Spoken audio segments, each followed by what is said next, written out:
Hey everybody, Fishman here. Welcome to the video. This is Fishing Blog number 206. I want to start off this week's video by talking about guppies. Specifically, I want to talk about something odd I've noticed in a lot of the communities that I keep of them. In the fish room, I have about a half a dozen tanks that I keep guppies in like this, and the one next door. And I have many more than that in clients' places that I maintain for, daycares, that sort of thing. And I've noticed something interesting, and that is, depending upon the group, like this group here, it's a healthy group, nothing wrong with their structure, some of them are pregnant and whatever, but they don't produce anywhere near as much fry as the one to the left. I mean, there's nothing different. They have the same filtration system, it's the same batch of guppies, I just divided in half, and I've noticed that, like again with clients' tanks, that for some reason, certain groups, like the one on the left here, produce an awful lot of fry. And one on the right, possibly even siblings of the ones that are on the left. Like I said, I don't really keep that close of track. I just want them to be healthy and happy and everything and doing what they need to be doing. And they're not producing any fry at all, really. And there's no real reason behind it. Now I have two other tanks in the fish room that are cranking out fry like a lot. And I have another, two or three or four, I can't remember exactly, that hardly ever produce any at all. And like I said, it's just something I've noticed. Maybe they don't like each other. Your guess is as good as mine. I mean, all my water is the same, everything's the same. So anyway, I thought I'd mention that.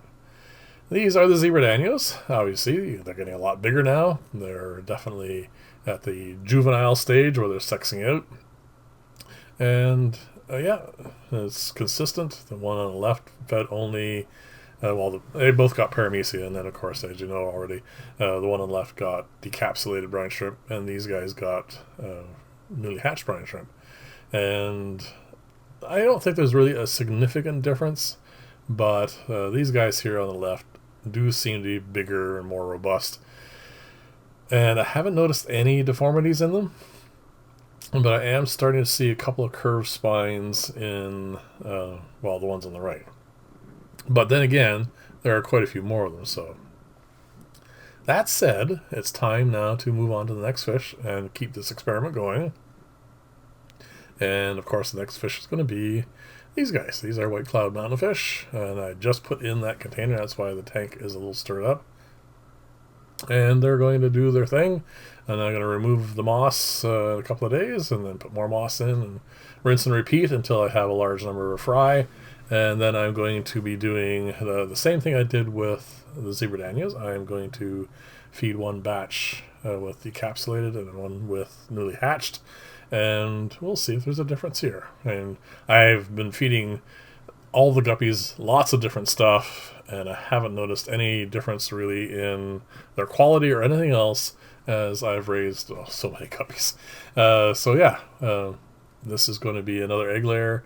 They'll obviously start off with paramecia, and there's something I want to do about the paramecia as well, but that'll be coming closer to the end of the video.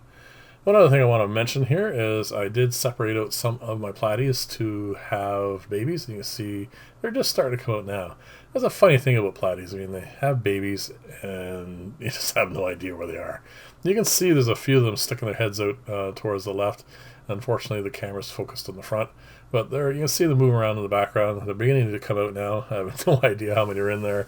And I also have one tank to the left I did the same thing with. I have yet to see any fry in here. Unfortunately, I tried to record this, but I probably should have cleaned the front of the glass a little bit. As you can see, there's a bit of algae there. And yeah, all I can see in there is that one lone killifish that caught in there somehow, and that's about it so far. But then again, they will pop out as they mature.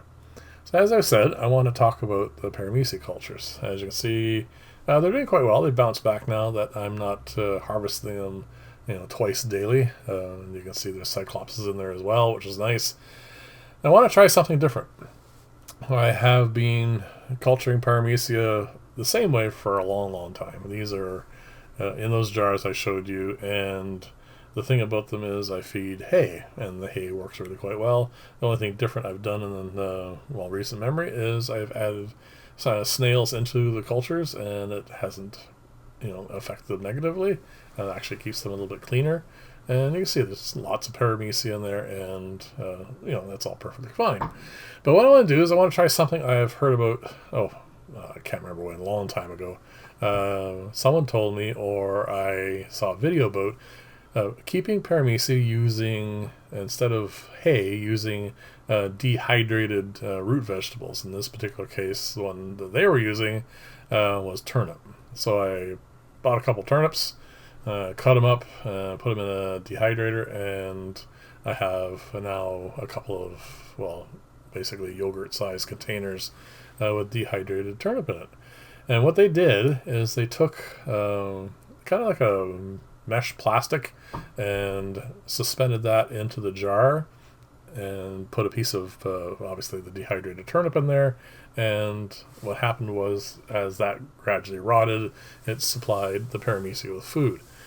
Now, the only reason why I think I'm doing this, besides just I like to experiment with things, is, there's less tannins in dehydrated turnip because it's a whitish root vegetable, and I'm hoping to have clearer cultures because the grass ones end up being, the hay ones end up being quite dark, and it's hard to see what's going on in there.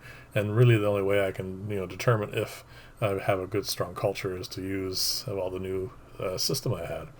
So I'm going to make a small cage, and this is going to be the top part where it's going to sit. Unfortunately, the piece of tubing I'm using is 1¼ inches, and it's a bit too much in diameter for my usual drill bit, so I'm using a Forstner bit. I don't really recommend doing this with acrylic because, as you can see, it just more melts than anything else. And this is a brand new bit that hadn't been used on anything because I don't really have any use for 1¼ so anyway, it's doing the job.